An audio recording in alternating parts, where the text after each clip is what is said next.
रात घनी है और हवा में एक अजीब सी खामोशी। मेरे कंधे पर ये जो बेताल बैठा है ना, है तो चुप, लेकिन मैं जानता हूं इसके दिमाग में एक और पहेली तैयार हो रही है। एक ऐसी चुनौती जो मेरे न्याय की परीक्षा लेगी। और पूछ ही लिया उसने। सवाल सुनने में तो बड़ा सीधा है कि चार बनाने वाले, उनकी एक रचना और चार मौतें। तो फिर इन चारों में से असली दोषी है कौन?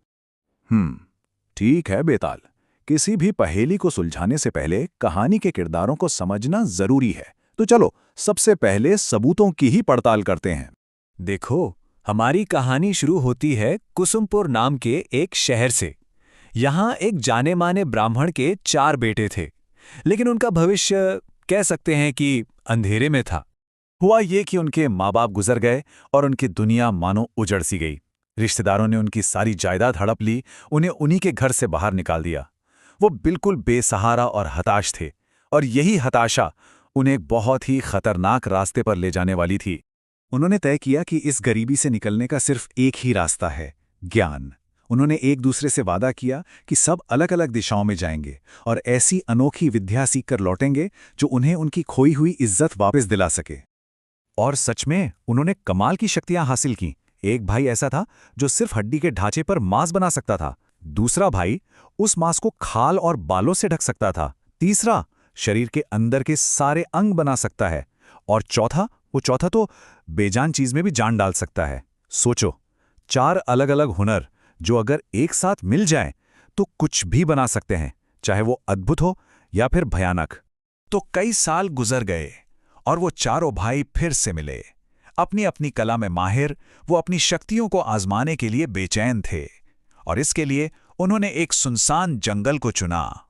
वहीं जंगल में उन्हें एक जानवर की हड्डियों का ढेर पड़ा मिला। बस, उन्हें तो अपनी कला दिखाने का एक सुनहरा मौका मिल गया। उन्हें जरा भी अंदाजा नहीं था कि वो खेल खेल में क्या बनाने जा रहे हैं। तो काम शुरू हुआ।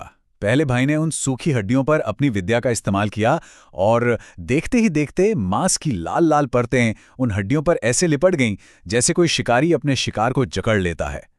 अब दूसरे भाई की बारी थी। उसने मांस के उस लोथड़े को देखा और एक पल में उस पर चमड़ी चढ़ा दी, और उस चमड़ी पर घने सुनहरे बाल उगा दिए। अब वो सिर्फ हड्डियों का ढेर नहीं था, बल्कि एक खूंखार जानवर की शक्ल ले चुका था।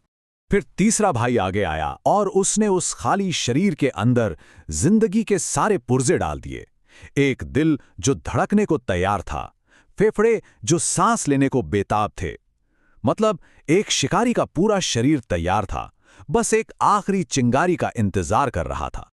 अब उनके सामने एक शेर का पूरा शरीर था, एक शानदार मजबूत शिकारी, लेकिन बेजान।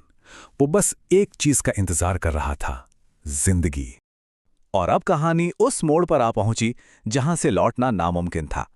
वह अपनी बनाई हुई चीज को देखकर खुश हो रहे थे, गर्व कर रहे थे, लेकिन आने वाले खतरे से पूरी तरह अनजान थे। तभी चौथा भाई आगे बढ़ा और उसकी आवाज में एक अजीब सा घमंड था। उसने कहा, मैं इसमें जान डाल सकता हूं।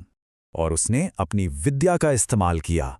एक पल की खामोशी, और फिर उस शेर ने अपनी आंखें खोलीं एक जोरदार दहाड़ के साथ।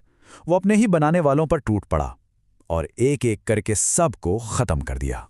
तो बेताल, ये थी पूरी कहानी। अब वक्त है न्याय का। चलो सारे तथ्यों को एक साथ रखकर देखते हैं कि असली अपराधी कौन है। देखो, इस मामले को समझने के लिए हमें कर्म को ज्ञान से अलग करना होगा। पहले तीन भाइयों ने क्या किया?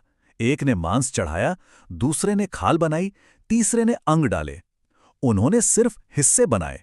उन्हें यह नहीं मालूम था कि आखिर में ये एक शेर बन जाएगा। वो तो बस अपनी कला का प्रदर्शन कर रहे थे, जैसे कोई बढ़ई लकड़ी तराशता है। उन्होंने एक शेर को नहीं बनाया, बल्कि उसके टुकड़ों को बनाया। इसलिए उनकी कोई गलती नहीं है, वे निर्दोष हैं। मेरा फैसला बिल्कुल साफ है। असली अपराध उस इंसान ने किया जिसने उस बेजान शरीर में जान फूंकी। याद रखो बेताल, चौथे भाई के सामने सिर्फ हड्डियां या मांस नहीं था, उसके सामने एक पूरा का पूरा शेर खड़ा था, एक शिकारी। वो अच्छी तरह जानता था कि अगर उसने इसमें जान डाली तो क्या होगा, और ये जानते हुए भी उसने ऐसा किया। उसने जानबूझकर एक हत्यारे को जिंदा किया। इसलिए असली दोषी वही है। ये सदियों पुरानी पहेली आज भी एक बहुत गहरा सवाल छोड़ जाती है। किसी चीज को बनाने का हुनर रखना एक बात है, लेकिन उसके अंजाम की जिम्मेदारी लेना बिल्कुल दूसरी। आखिर ज्ञान और जिम्मेदारी के बीच ये लकीर खींची कहाँ जानी चाहिए?